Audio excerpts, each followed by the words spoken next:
উর্মিলা খান্না মহিলাদের জন্য গর্ব, কারণ এশিয়াতে প্রথম মহিলা শল্য চিকিৎসক ছিলেন এই উর্মিলা খান্না, এবং ডাক্তারের পাশাপাশি কিন্তু তিনি ছিলেন এক অধ্যাপিকা। আমরা যদি শিয়ালদা চত্বরটা ঘুরে দেখি তাহলে এখানে রয়েছে উর্মিলা নার্সিংহোম, ওনার হাতেই কিন্তু এই নার্সিংহোমের সৃষ্টি। আজ ওনার এই মৃত্যু দিবসে ওনার স্মৃতিচারণের কারণে এখানে এক রক্তদান শিবিরের আয়োজন করা হয়েছে।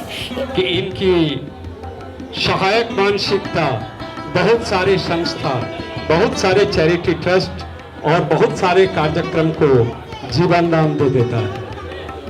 मैं इसके लिए इनका नमन। और আজকে আমাদের একটা রক্তদান শিবির ছিল, যেটা ডক্টর উর্মিলা খান্না মেমোরিয়াল ফাউন্ডেশনের আন্ডারে হয়েছে।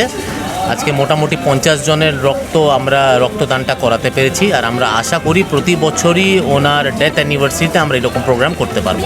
এই হসপিটালটা হয়েছে প্রায় 1975-এ, তখন আমার জন্ম হয়নি, কিন্তু আমরা যখন থেকে অ্যাডাল্টহুড অ্যাটেন্ড করেছি আমরা এই হসপিটালটা দেখেছি, এবং 2018 অবধি এটা চলতো। ওনার ডেথের পরে এটা বন্ধ হয়ে গেল।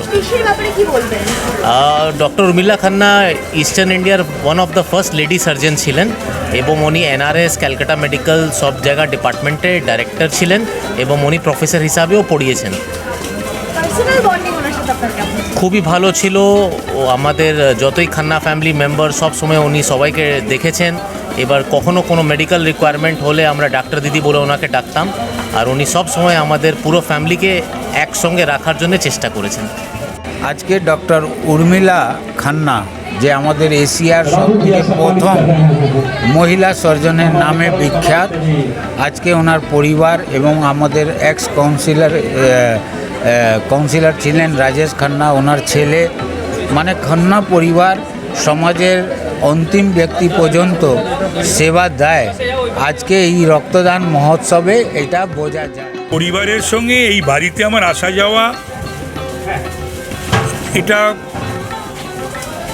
সেই 70-এর শেষ 80-র প্রথম দিক থেকে। শিবকুমার খান্না আমাদের লিডার ছিলেন, তো উনি আমাদের পুরসভার নেতা ছিলেন, তো সুতরাং আমাকে খুব ভালোবাসতেন।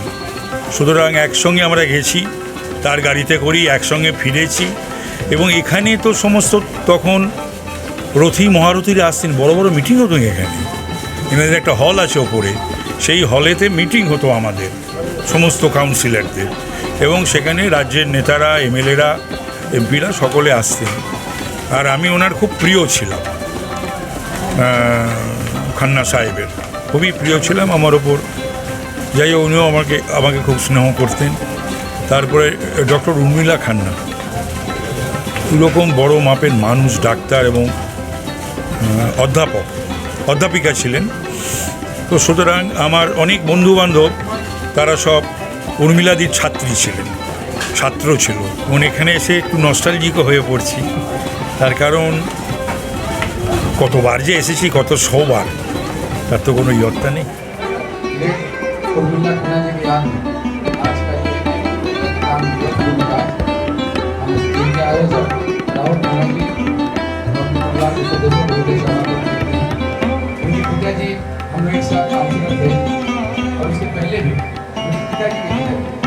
शिवकुमार खन्ना जब पार्षद हुए 85 में काउंसिलर हुए थे, उसमें बहुत अच्छा चांस था उनको मेयर होने का।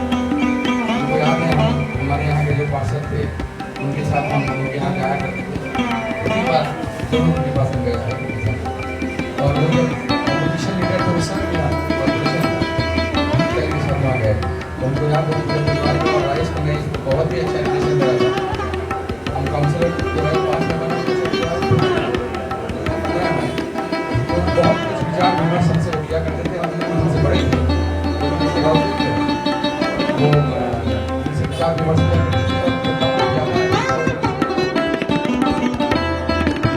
আমরা কিন্তু রক্তদান শিবিরটা ঘুরে দেখলাম, এবং সমস্ত নেতা মন্ত্রীরা, যেমন বিজয় ওঝা থেকে শুরু করে তাপস রায়, সন্তোষ পাঠক, সবাই কিন্তু এখানে উপস্থিত ছিলেন, এবং উর্মিলা খান্নার সাথে তাদের সম্পর্ক, উর্মিলা খান্নার পরিবারের সঙ্গে তাদের সম্পর্কের গল্প কিন্তু তুলে ধরলেন।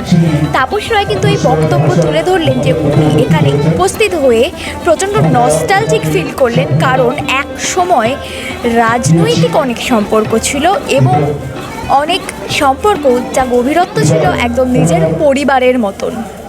এবং এই কথাও আমাদের সঙ্গে ভাগ করে নিলেন যে উর্মিলা খান্না বরাবরই তাপস রায়কে বড় স্নেহ করতেন এবং ভরসার জায়গা মনে করতেন।